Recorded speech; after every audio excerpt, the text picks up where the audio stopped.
Doctor Satish राज पुष्करणा विरचित लघु कथा सद्भाव। आधुनिक विचारों की मीता की शादी हुई तो उसने न तो सिंदूर लगाया और न ही साड़ी सलवार कमीज आदि पहनना स्वीकार किया। वह कुंवारेपन की तरह जीन्स एवं टी शर्ट ही पहनती। ससुराल में सभी उसे अजीब नज़रों से देखते। मोहल्ले टोले में उसका सिंदूर ना लगाना और उसका जीन्स एवं टी शर्ट पहनना चर्चा का विषय बन गया। मीता सुनती किंतु उसे कभी किसी की भी परवाह नहीं थी। वह कुंवारेपन की तरह ही समय पर ऑफिस जाती और समय पर घर लौट आती। एक दिन वह आई और सीधे पलंग पर लेट गई। सास ने बहुत वात्सल्य भाव से पूछा, क्या बात है बेटी, क्या तबीयत खराब है? हाँ, कुछ बुखार सा लग रहा है, सिर आदि में भी बहुत दर्द है। सास अभी उसकी तबीयत के बारे में समझ ही रही थी कि उसके ससुर डॉक्टर ले आए। डॉक्टर ने ठीक से देखा और दवा लिखकर चले गए। ऑफिस से लौटकर सत्यम अभी घर में प्रवेश कर ही रहा था कि डॉक्टर को घर से निकलते देख सत्यम परेशान हो गया। उसने साथ चल रहे पिता से पूछा, क्या हुआ, किसकी तबीयत खराब है? मीता की। चिंता की कोई बात नहीं। इतना सुनते ही सत्यम लपक कर मीता के पास पहुंचा। क्या हुआ मीते? चिंता की रेखाएं सत्यम के चेहरे पर स्पष्ट थीं, जिन्हें मीता ने पढ़ लिया। सत्यम तुरंत पिता की ओर बढ़ा। पापा, प्रिस्क्रिप्शन कहाँ है? दीजिए, मैं दवाएं ले आता हूँ। बेटा, मैं जब जा ही रहा हूँ तो तू क्यों परेशान होता है? नहीं पापा, आप लोग मीता को देखें, मैं दवा लेकर आता हूँ। यह कहकर वह बाइक पर सवार हुआ और बाजार की ओर बढ़ गया। मीता सोचने लगी, अरे यह कैसा परिवार है, जरा सा बुखार होने पर सबने जमीन आसमां एक कर दिया। इतना प्यार मुझसे। खुशी से उसकी आंखें छलछला आईं। आंखों में पानी देखकर सास ने कहा, बेटे तू चिंता न कर, तू जल्दी ठीक हो जाएगी। ले, तब तक तू चाय पी ले, सत्यम दवा लेकर आता ही होगा। माँ जी, मुझे हुआ ही क्या है, बुखार एक आध दिन में उतर जाएगा। हिल नहीं बेटा, चुपचाप आराम से पड़ी रहो। मीता कुछ नहीं बोली। सत्यम दवाएं ले आया, जिन्हें खाकर वह सो गई। 2-3 दिन बाद जब वह तैयार होकर ऑफिस जाने लगी तो सबके आश्चर्य की सीमा न रही। आज उसकी मांग में सिंदूर भी था और बदन साड़ी और ब्लाउज से भी ढका था। सास ससुर के चरण स्पर्श करके बहू ऑफिस जाने हेतु अपनी गाड़ी की ओर बढ़ गई। आप सुन रहे थे डॉक्टर सतीश राज पुष्करणा विरचित लघु कथा सद्भाव। इस लघु कथा में हम देखते हैं कि आधुनिका बहू के स्वभाव, संस्कार और विचार सास ससुर के विचारों से मेल नहीं खाते, तब भी सास ससुर में धैर्य है।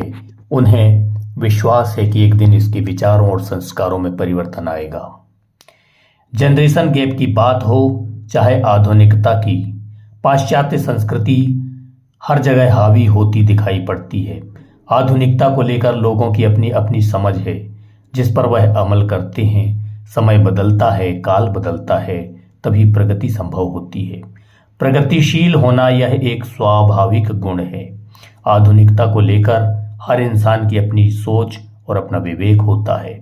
आधुनिक होना बुरा नहीं, पर आधुनिकता के लिए जिद करना कहाँ तक उचित होता है। इसी विषय को लेकर डॉक्टर सतीश राज पुष्करणा जी ने इस विषय को लेकर अपनी कुशल कलम का परिचय दिया है। बहुत ही सहजता से उन्होंने गूढ़ बात कह दिया है। यह सिर्फ एक वरिष्ठ और तजुर्बेकार व्यक्ति ही कर सकता है।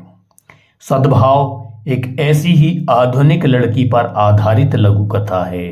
आधुनिक विचारों की मीता की शादी हुई तो उसने ना तो सिंदूर लगाया और ना ही साड़ी सलवार कमीज आदि पहनना स्वीकार किया।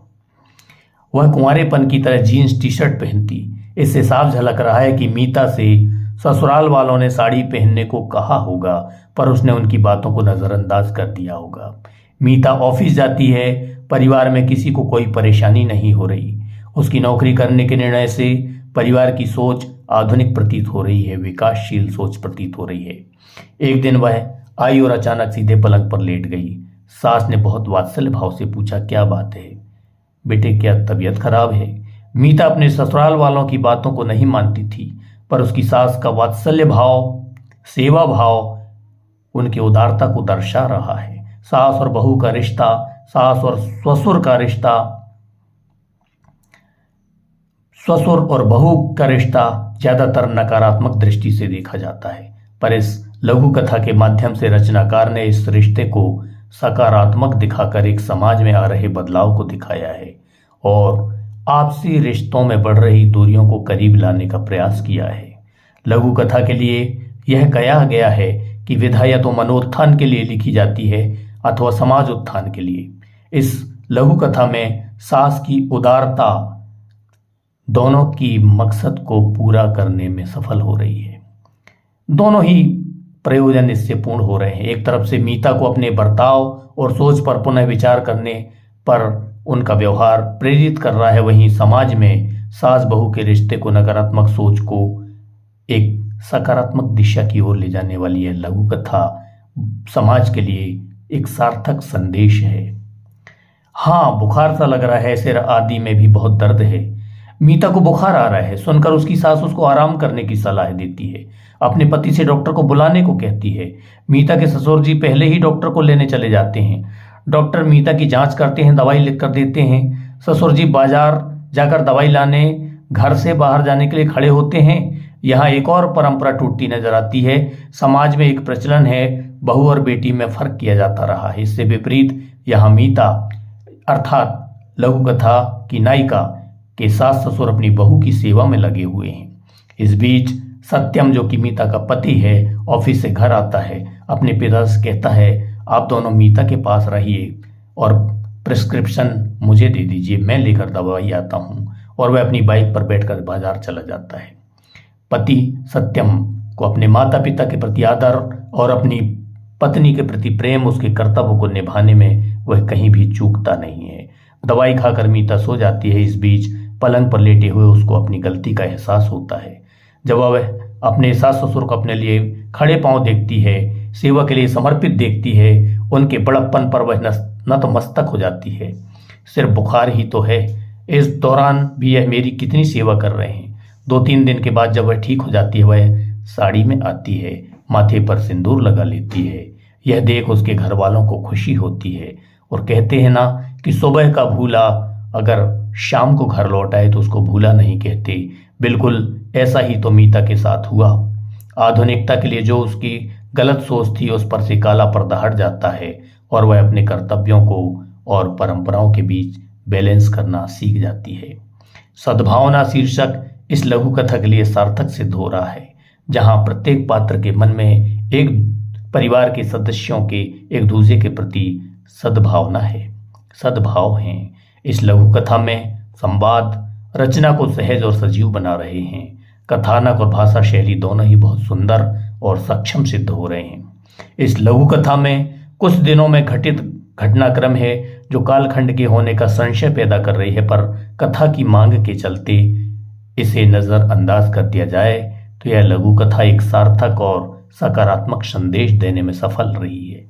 समाज में बुराई और अच्छाई दोनों ही देखने को मिलती है। बस देखने का दृष्टिकोण बदलने से घर परिवार में सुख शांति लाई जा सकती है। इस सुंदर और सार्थक रचना के लिए डॉक्टर सतीश राज पुष्करणा जी को हार्दिक बधाई। प्रस्तुति डॉक्टर राजेश कुमार ठाकुर, नैनपुर मंडला, मध्य प्रदेश, भारत।